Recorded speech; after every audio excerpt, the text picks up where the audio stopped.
Okay, let's get started. So, who am I and how did we get here? My name is John Walrond, and my office is 235 Physiology, and my email address is john.walrond@colostate.edu. The course that you're sitting here in is BMS 300, Principles of Human Physiology. And so what we're going to do here in the next 14 weeks is pretty much try to lay out the fundamental ideas and concepts in physiology. And what physiology is, it's a description of the machinery of the body in which you live. And we'll start here today with the discussion of water, and we'll work our way through from water all the way at the end of the next 14 weeks. We'll get to the point where we begin to discuss the development of a new organism through reproduction. Now, before we get into any of that material, let's spend a little time in the syllabus. I'm the coordinator for the course. And if you want to get in touch with me, please send me an email. And if you want to have office hours, there are office hours in here. We can set up a time by appointment as well. The other professor in the course is Dr. Jerry Bauma, and Jerry Bauma will be in here for the last couple of weeks. He's an expert in reproductive physiology. There's a whole group in the Animal Reproduction Laboratory who are outstanding experts in reproduction. I know nothing of reproduction. I'm lucky to have children. And so Dr. Baum will come in and give you a really expert description of the reproductive system. So what we're trying to do here is give you a fundamental idea of how physiology works. Physiology is a series of concepts, and I try to explore these concepts through stories. And one of the things we'll see as we go through the syllabus is your job then is to be able to learn those stories. I try to emphasize in this course the ideas, the concepts, and the stories, and try to subvert the memorization to those ideas. There's a certain amount of memorization here that's absolutely necessary. There's no way around it. And that memorization comes mostly from the language. But in the end, it's the ideas and the stories I want you to learn. And it's a bit of a trap in that students often see this tremendous amount of information. And because there's so much information, they say, well, I'll just memorize every piece of it. And if I memorize every piece of it, then when the exam comes up, I'll regurgitate it and the exam will be fine. And that's almost always a recipe for failure. And the reason is that it's almost impossible to memorize all the details in here. And what you'll need to do is be able to take those ideas and those details and put them into a framework of concepts. I describe it as hanging the details on a skeleton of concepts and ideas. And the details, you don't have to memorize all of them, but if you can pull the details out of the concepts, it gets way easier. And again, this is the idea of the stories. And the physiology that you'll learn is mostly, I think, in terms of the stories, and you'll get the idea of the fundamentals of physiology from those stories. Well, what are the tools you need to try to get through this? There is a required access code. The required access code is for an e-book. The e-book is an electronic book, which is pretty much the information in this course all condensed down. When you first look at the information in the e-book, it's going to appear as though it's simply an outline showing objectives and notes. There'll first be a temptation to go immediately to the notes. But in fact, most of the information in the course is contained within the objectives. And there will be links within those objectives, and those links will take you out to a narrative with a series of figures. And the figure will be described. And many of those figures are ones I'll either use as slides or have on the board as we discuss what's going on in class. And what you're intended to do then is use those objectives, go to the narratives, read the narratives, look at the figures, get a visual image of those figures, and then working back to the objectives again, become familiar and fluent with those objectives. Once you get to the point where you can talk about those objectives off the top of your head, and you begin to find that your description of one objective leads to the description of the next, then you have pretty much mastery of the material. And if you've mastered the material in that way, when you come to the exam questions, and we'll talk about detail of that in a moment, when you come to the exam questions, then you don't read the exam question and say, I'm looking for an answer. You read the exam question and say, what question was this drawn from? What idea does this pertain to? What's the concept that's trying to be driven home in this question? And then when you read that question and find in your internal dialogue the concept, then you tell the story inside your head, and from that story you answer the question. If you simply try to memorize everything and read the answers to the questions and try to pick one out by a word association game, you usually don't do very well. It really requires this sort of fluency with the material. And I think just the way our brains work. If you can hold on to stories and repeat the stories, you'll hold on to this material much, much longer than if you're simply memorizing a list. Now, there is an optional textbook. The optional textbook is Vander.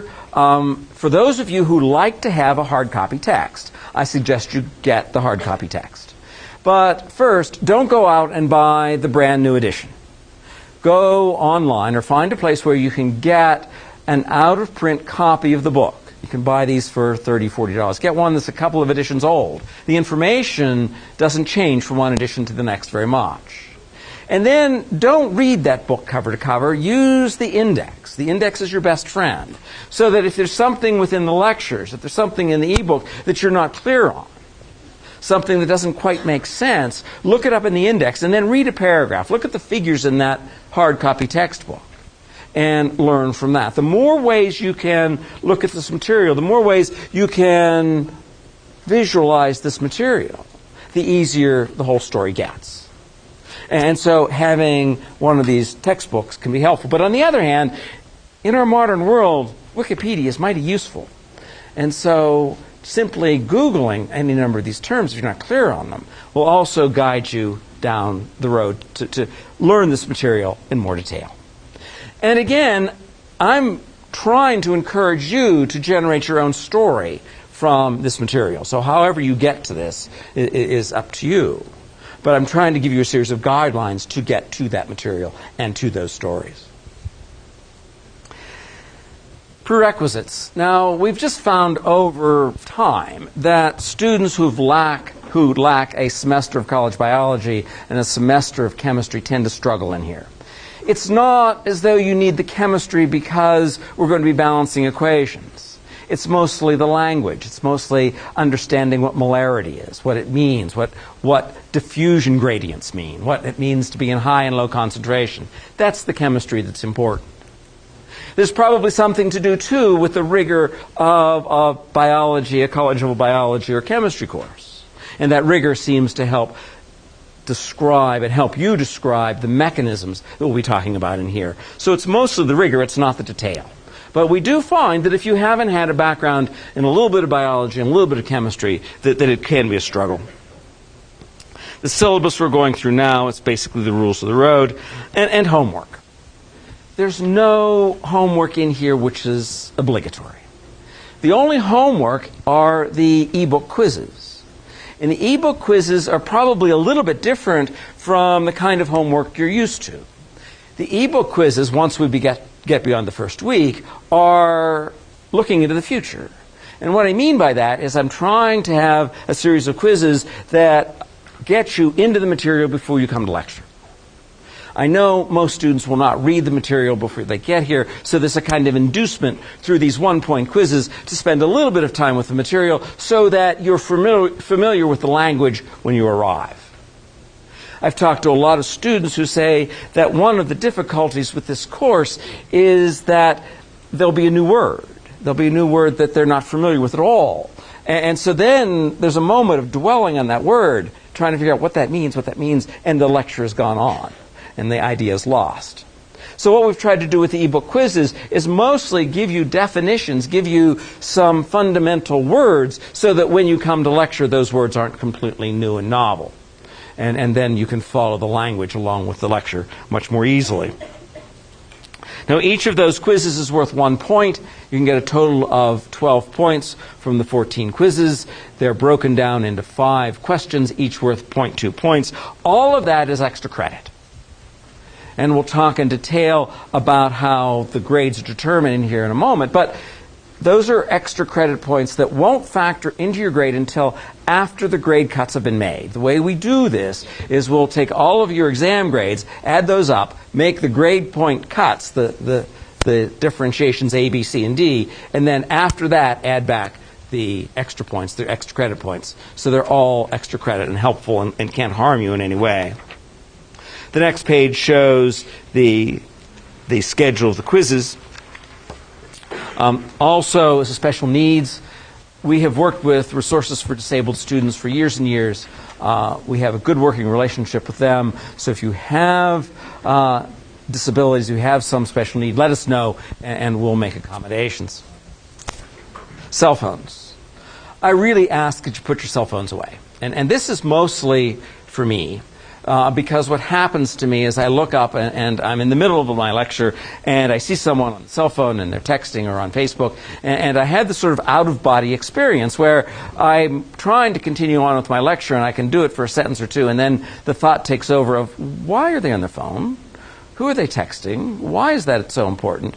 And then I lose my thread, and then I yell at the person on the phone, and it's not good for anybody. And so I just ask you to keep your phone stowed away in class. There is a tutorial hall. This is run by the College of Natural Sciences. Now, over the years, it's gotten farther and farther away from this course, but this semester, one of the students who is tutoring, as one of the tutors we'll talk about in a moment, is going to be working in the tutorial hall, the Natural Sciences tutorial hall. So I think we'll have better organization between them and us this semester. So I certainly have always encouraged students to go over there. It's free tutoring. There are knowledgeable students over there. They'll help you through this material. I think there'll be someone there just about every evening but Friday to go through this material and any number of other classes. Canvas, I won't spend much time on Canvas. Canvas is the learning management system. You're all familiar with it. All the grades we posted there. And all of the links to the videos will also be posted there. So if you want to watch the videos we'll talk about here in a moment, you can access them through Canvas. So the streaming videos. Now all of these lectures will be recorded on video. And then I'll take the camera back to my office and then compress those videos for streaming video later in the day. Usually about 3, 4 in the afternoon, you can access the lecture from the morning. Now, this course runs in parallel with one online, and the students online have access to the lectures only through the videos.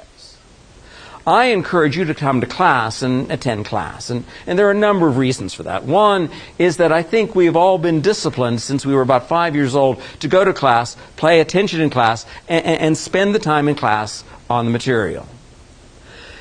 The other thing is that for many of us, if we don't come to class and we depend upon the videos, the self-discipline to watch those videos every day and every day and every day is difficult.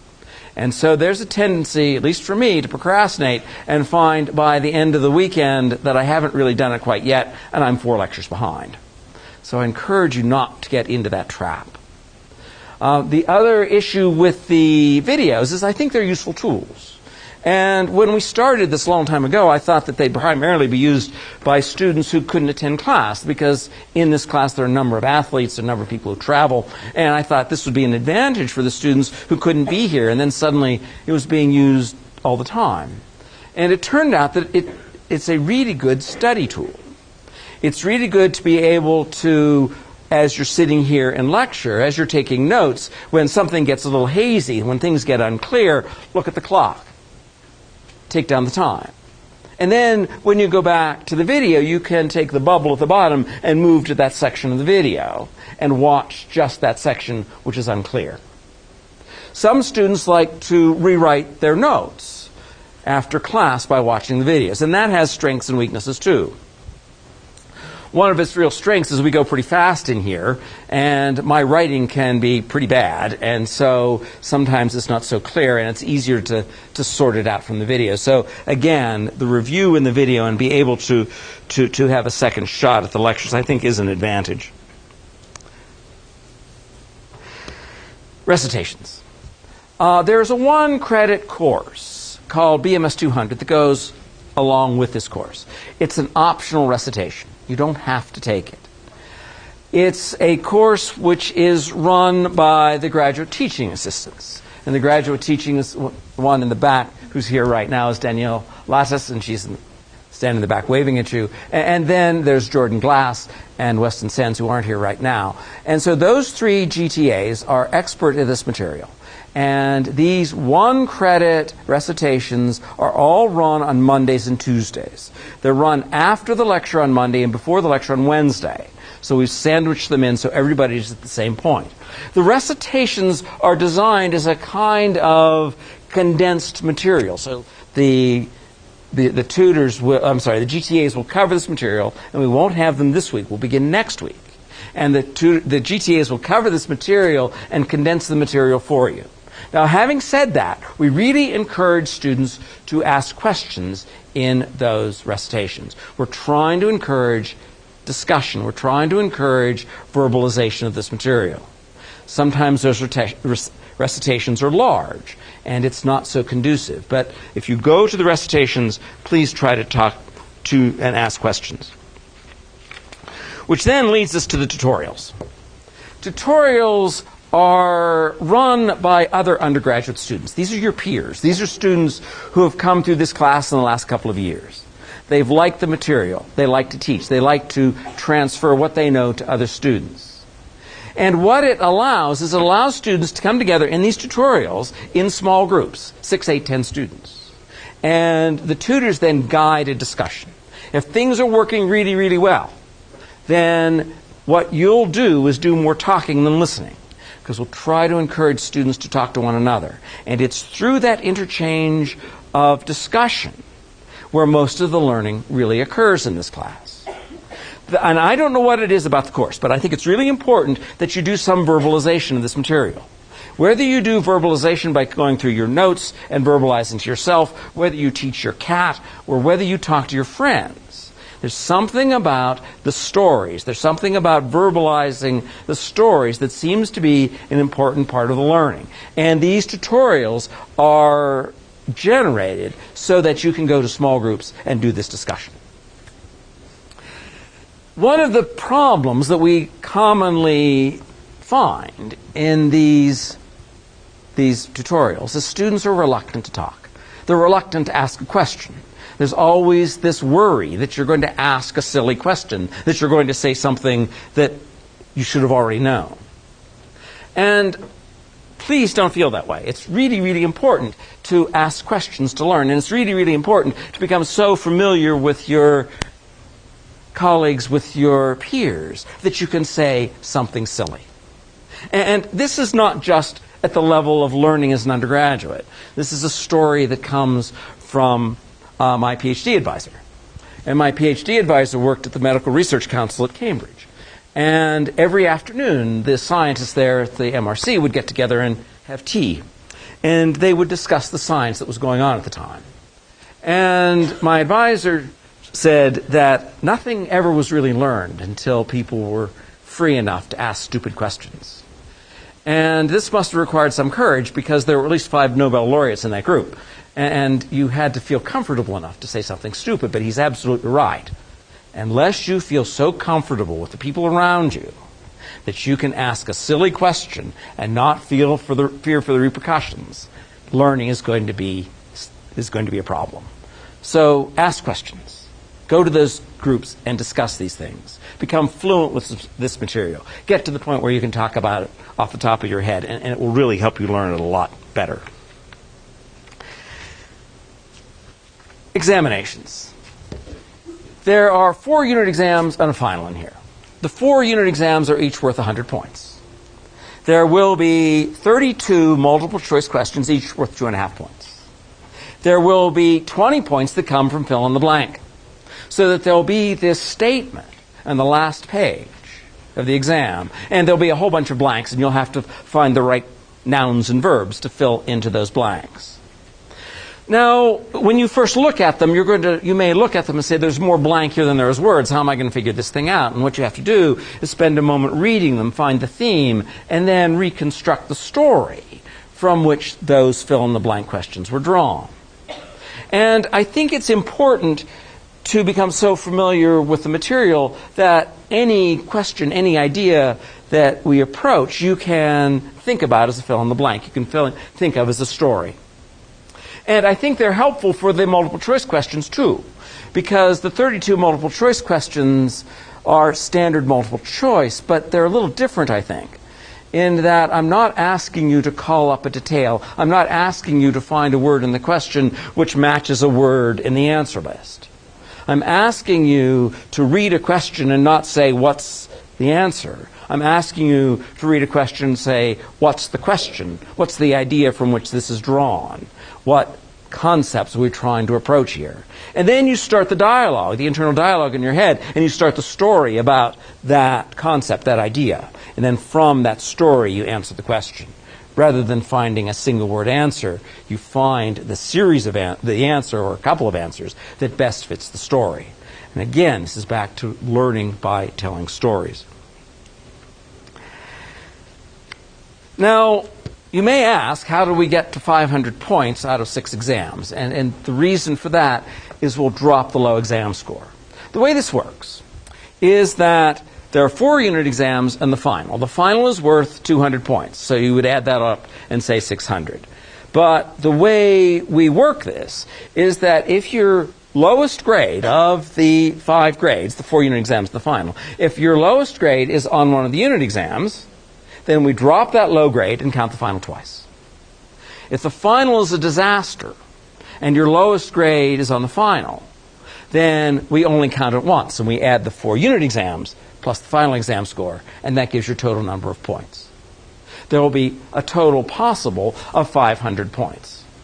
Now, having said that, normally there are more than 500 points possible, because for each of the unit exams, we'll normalize the grade. If the grade ends up, if the average, if the mean grade on an exam is less than 70, we'll add points to bring it up into the 70s. So each of the unit exam grades is normalized. So in some cases, students will get more than 500 points. The reason we do this is so that if there's an individual exam that was so difficult that everyone scored low on it, then everyone will drop that exam. So by normalizing each exam score, we bring them all up to a standard level. And then we don't have students dropping the exam one exam more commonly than the other. Now, the good news is everything's normalized. Everything comes up, everything's curved, basically. The bad news is by curving each of the unit exams, by the time we get to the final, by the time we get to the total numbers, there's not much curve left. By the time you look at your grades at the end of the semester, they'll pretty much fall out on the 90, 80, 70, 60 scale. Now, there's a little bit of an exception to that in that if you've acquired some of the extra credit points, and there are as many as 17 extra credit points available, then after the grade cuts are made, then we'll add those extra credit points in. So that's basically how the grades are developed and determined. And the rest of it basically is just to show you when the exams are and what the lectures are. Oh, I should say, too, that all of the exams will be on Wednesday evenings from 5 to 7. And I know that there's some conflicts. I know some of you are in organic chemistry, and there's an organic chemistry exam, I think, in March sometime that conflicts with the one here. As we approach that time, we'll sort that out. If you have other conflicts, let me know, and we can fix that. And the exams will be distributed. You'll take your exam in different rooms. And so we'll distribute the exams probably among 3 or 4 different rooms. And before the exam, you'll get an email telling you, or we'll mount it on Canvas, and you can see where you're meant to go based on the first letter of your last name. Any questions? Yes? The only extra credit opportunity those quizzes? Pardon me? The only extra credit opportunity? Is it just the e-book quizzes? Well, there's an extra credit opportunity from the ebook quizzes, and there's also an extra credit opportunity by going to tutorials. Okay. And so, again, I think I didn't mention that. There are weekly tutorials. And so if you go to 10 tutorials, that will give you 5 points. Now, you only get credit for 1 a week. So you can't wait till the last week and go to 10 in the last week and get the 5 points. But what we're trying to do here is get students to go on a regular basis and stay up with the material and discuss this material and form a coherent group with which you can interact. Yes.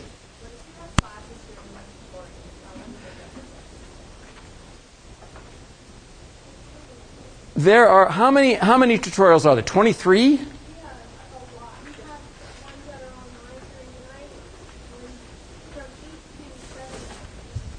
If you're so busy you can't find a time to go to tutorial, you're too busy. Anything else? What are tutorials? All right.